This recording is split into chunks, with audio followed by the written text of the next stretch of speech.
Welcome again to the Prado Museum for another of our weekly sessions in English. Today we're standing here in the Central Gallery in front of an enormous painting by Peter Paul Rubens. This is the Adoration of the Magi, painted in 1609 and a little bit later as well, as we'll see. This is such an impressive painting to stand in front of. It is full of so many figures. There's so much going on. There's so much energy, so much movement.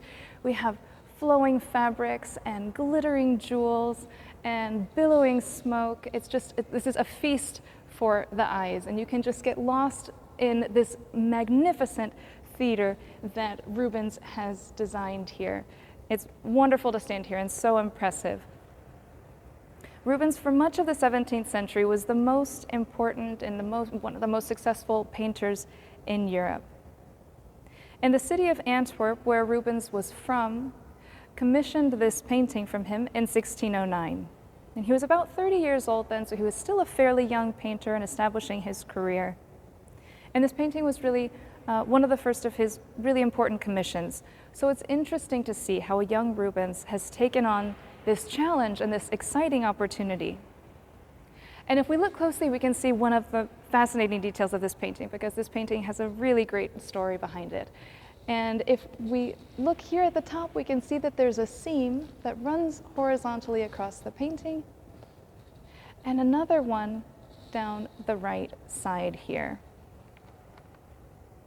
And this is because Rubens added on to the painting 20 years later. He first painted it in 1609, and then again between 1628 and 1629. But we'll come back to those additions in a minute. So Rubens was hired to paint this scene of the Adoration of the Magi. And in Christianity, this refers to the scene in the Bible when the three wise men, following a star, found the place where Jesus was born to worship him and to bring him gifts. And this is a scene that was particularly popular in Antwerp because this idea of gift giving really lent well to the identity of a city. It was a wealthy mercantile city, and so the idea of luxury items, of gifts, coming from afar, people coming from afar, lent well to the identity of the city of Antwerp. And for example, we can look at the headdress of the King Balthasar. If you look closely, you can see that on his head he's wearing not just a spray of feathers, but this is actually a bird. This is a whole bird. This is a bird of paradise. These birds were highly coveted in Europe as collector's items for their really distinct, really beautiful plumage.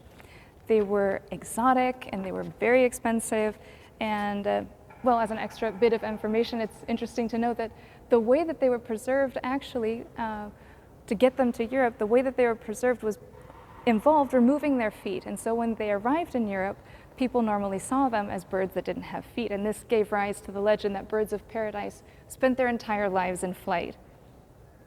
The painting is filled with these small details like this one that are hints of material culture of the 17th century, little windows onto that world, and we can get lost in all of those details. It's really, really fascinating. After some time, the city of Antwerp gave this painting as a gift to a diplomat who was there, Rodrigo Calderón. And Rodrigo brought the painting back to Spain. He was eventually tried for corruption, and he was executed, and his collection was confiscated, and so that's how this painting ended up in the collection of King Philip IV, which is why we have it here at the Prado Museum today. And so when it was in the king's collection, Rubens had the opportunity to see it again, because he came to the Spanish court between 1628 and 1629 also as a diplomat, and he had the chance to see his painting again, and he asked the king for permission to retouch it. And so that's how we have these additions here at the top and on the side. And so now let's take a minute to think of what he decided to add when he did that. Well, obviously he made it larger, but he also put in a very important figure here on the side. Here on horseback, we have a self-portrait of the artist. Rubens has decided to paint himself. And as if that weren't enough, also think of the way that he's decided to paint himself. You know, he's wearing this golden collar, really rich clothing, and he's carrying a sword. This is not something that everybody could have done in the 17th century. This was an honor, it was a privilege, something that only noblemen could do, or specific people that the king had given permission. So This is a matter of distinction, and Rubens is telling us then about his social status 20 years later, the success in his life as a diplomat and as a painter, and who he is today 20 years later. And I think that we can empathize with him a little bit, and if we would go back to something that we had written 20 years earlier, or something that we had drawn 20 years earlier, the way we had our houses decorated and we had the chance to retouch it, I think we probably would want to do the same thing. And so that's what Rubens did here. But he also went back and retouched part of the original composition, not just in the additions, but he adapted the style of the painting in the original painting more to his taste at the time. And here we can see one of the changes in this cape, the page's cape. And another one is in the dress that the Virgin Mary is wearing, the cloak that she's wearing. We see her wearing this pink dress with a blue cloak, her typical blue cloak, but originally she was wearing all pink.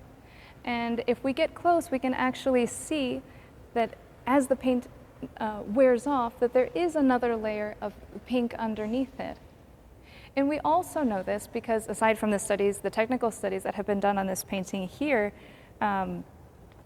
there is a copy of the original from Rubens' workshop that is in a private collection in England.